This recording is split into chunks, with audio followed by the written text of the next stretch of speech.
இன்றைய காலகட்டத்திலேங்க, அதாவது திருக்கணிதப்படி பார்த்தீங்கன்னாங்க, மகர ராசியை சனி உற்றிருந்தாலும், ஆனா பாக்கியப்படி பார்த்தீங்கன்னாங்க, மார்ச் மாசம் 6ஆம் தேதி வரைக்குமே சனியுடைய பிடிப்பு அதிகமா இருக்கிறதுனால, தொழில் பிரச்சனை, குடும்ப பிரச்சனை, ஆரோக்கிய பிரச்சனை, இல்லைன்னா எதுவுமே நல்லது நடக்காம இருக்கிறது, இல்லைன்னா தேவையில்லாத பிரச்சனை வந்துகிட்டே இருக்கிறது, இல்லைன்னா மன நிம்மதி இல்லாம இருக்கிறது அப்படின்னா, மகர ராசிக்குங்க திருக்கணிதப்படி சனி வேலை செய்தா, இல்லைன்னா வாக்கியப்படி வேலை செய்தான்னு பார்க்கும்போது, திருக்கணிதத்தை விடீங்க வாக்கியம் தான் அதிகமாக வேலை செய்யுதுங்க. வாக்கியப்படி இன்னும் சனி பயிற்சி ஆகாம இருக்கிறதுனால கரெக்டாங்க மார்ச் மாசம் 6ஆம் தேதி வரைக்கும் மகரத்துக்கு நேரம் சரியில்லாம இருக்குதுங்க.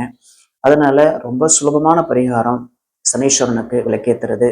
சனிக்கிழமை சனி ஓரையில சனி பகவானுக்கு விளக்கேத்துறது இப்படி ஏற்றும் போதுங்க கரெக்டா மார்ச் 6 வரைக்கும் இருக்கக்கூடிய சனி பயிற்சியோடைய பிரச்சனை அல்லது முடியாம இருக்கக்கூடிய ஏழரை சனி கஷ்டத்தை கொடுக்காம இருந்து நம்ம பார்த்துக்கலாங்க.